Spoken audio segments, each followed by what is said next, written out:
Bagaimana ketika ada satu YouTube channel yang akan mengajarkan kepada teman-teman cara mencuri karya dan memulai perjalanan jualan foto di Shutterstock ini dengan cara lebih cerdik dan gak usah mulai dari nol.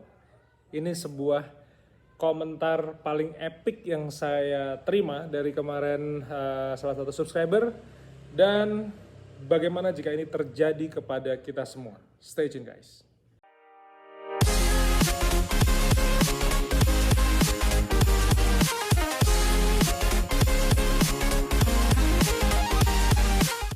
Halo semua, nama saya Bima Aditya. Terima kasih sekali sudah datang ke channel YouTube saya. Jadi hari ini saya mau tunjukin salah satu screenshot dari subscriber saya dari atas nama Taheryeti. Terima kasih banyak. Akun YouTube yang secara terang-terangan bikin video cara nyuri karya orang lain. Dia ambil sembarang gambar vektor JPEG di internet, di trace, di Adobe Illustrator, terus dijual lagi di Shutterstock atau Adobe Stock. Parah banget caranya. Herannya dia bilang ini cara cerdik dan gak usah susah-susah bikin dari nol. Very smart. Cerdas sekali.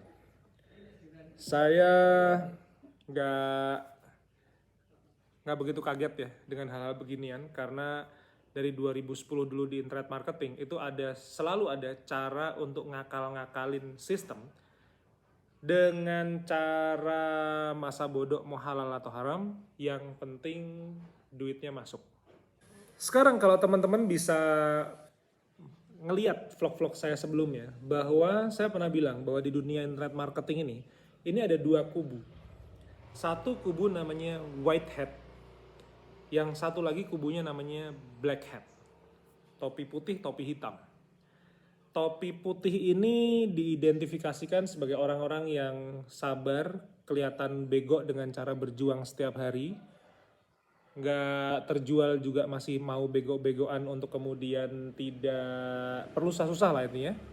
Lalu si orang black hat ini adalah yang semuanya ngajarin cara-cara paling praktis lah, cara-cara paling sederhana, cara-cara paling cerdik menurut beliau-beliau ini. Yang jelas teman-teman akan diajarkan tentang cara paling singkat, shortcut, nggak usah mikir panjang-panjang, nggak usah berdarah-darah dan lain sebagainya. Dua kubu ini dari dulu tuh selalu ada. Ini selalu kayak berantem dan kayak mengemukakan siapa yang paling benar, siapa yang paling cerdik. Masalah halal haram saya nggak peduli, yang penting duitnya masuk.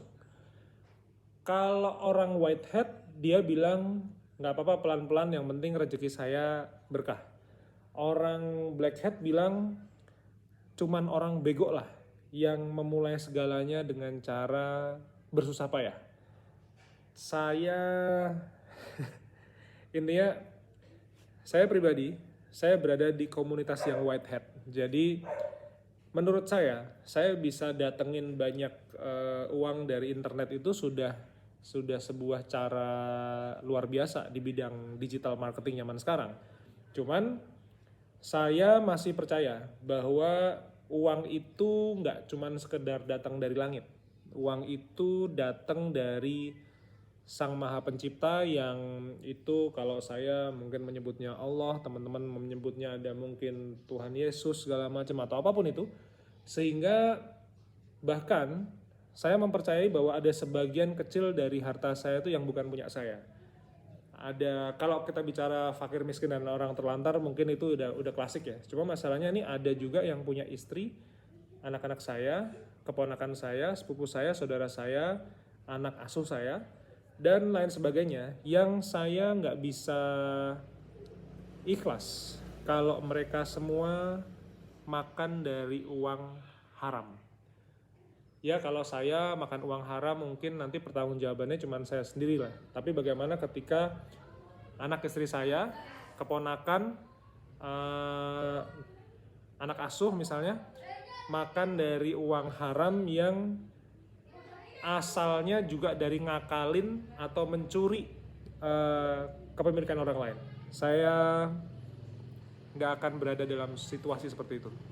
Saya kemarin menemukan beberapa download yang didapat dari dashboard saya. Ada yang dari Belgia, ada yang dari Jakarta. Kemudian Jakarta banyak ya. Ternyata ini yang membeli adalah portal-portal di Indonesia ya, kayak fortuneidn.com. Kemudian ada lagi dari neozone.org.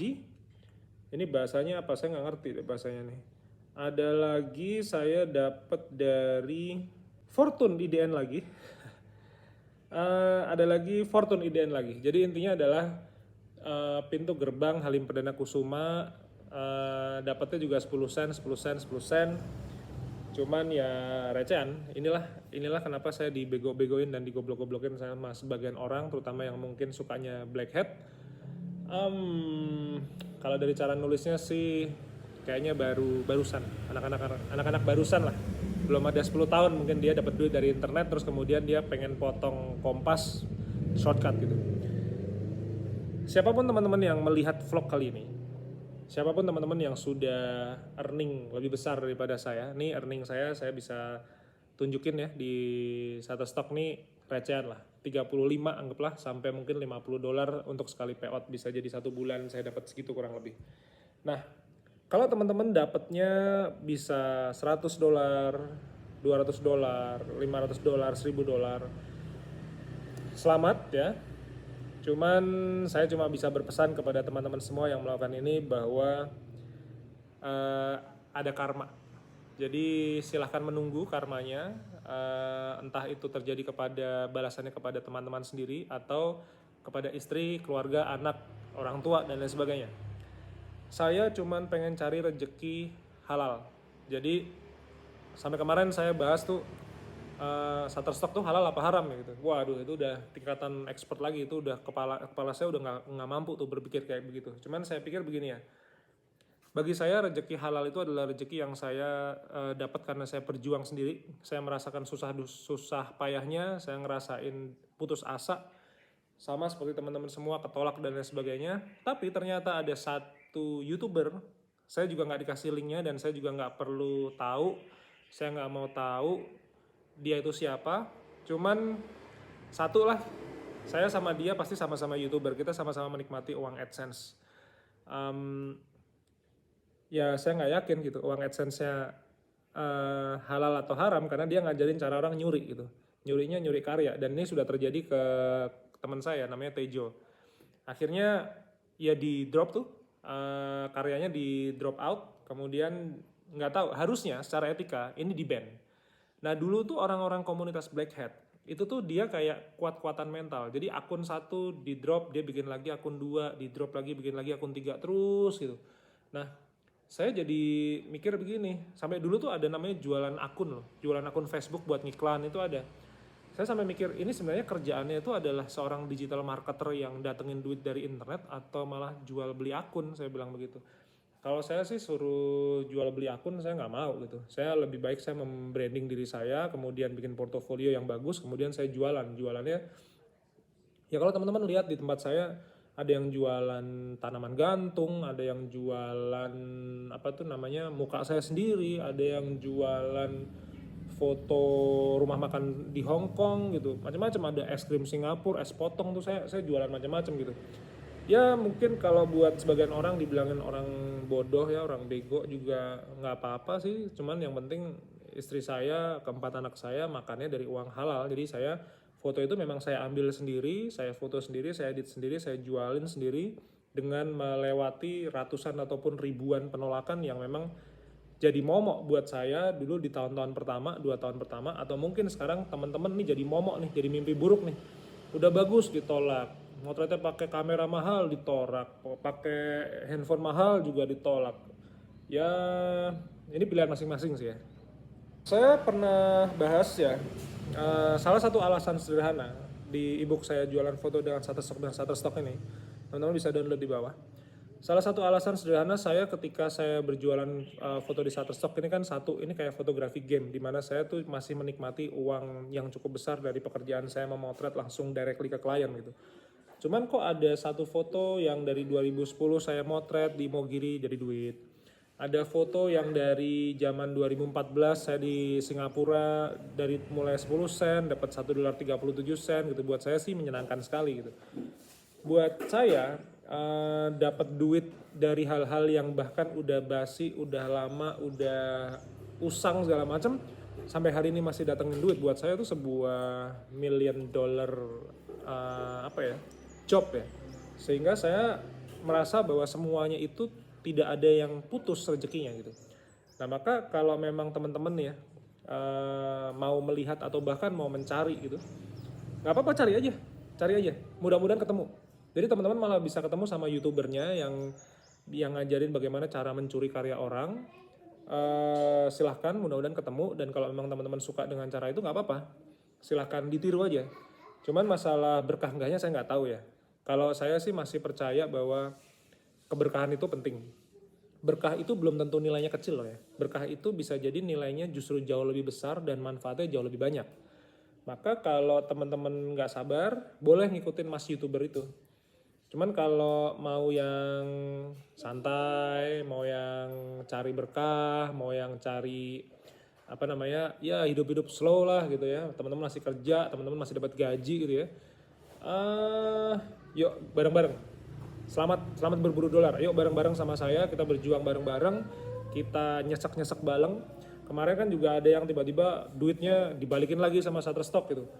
Ya namanya juga maintenance, namanya juga mainan sama robot ya, artificial intelligence ya beginilah gitu, diterima aja gitu. Jadi nggak usah susah-susah. Jadi begitu. Sekali lagi pilihan ada di tangan teman-teman semua. Mau cari yang white hat boleh, yang black hat boleh. Silahkan tinggalkan komentar di bawah bagaimana ketika ini terjadi kepada teman-teman semua dan apa yang akan teman-teman pilih untuk masa depan teman-teman semua. Jadi intinya adalah bagi teman-teman yang masih mau berjuang di jalur putih ala-ala saya begini dengan susah payah, saya ucapkan selamat berjuang. Kita mari berjuang bareng, dan sudah berkali-kali saya bilang bahwa seprofesional apapun saya, itu tidak membuat saya mutlak mendapatkan earning lebih banyak. Dan saya sudah klaim bahwa earning saya itu sekali payout itu cuma dapat $35 sampai $50 dalam 1 bulan gitu ya.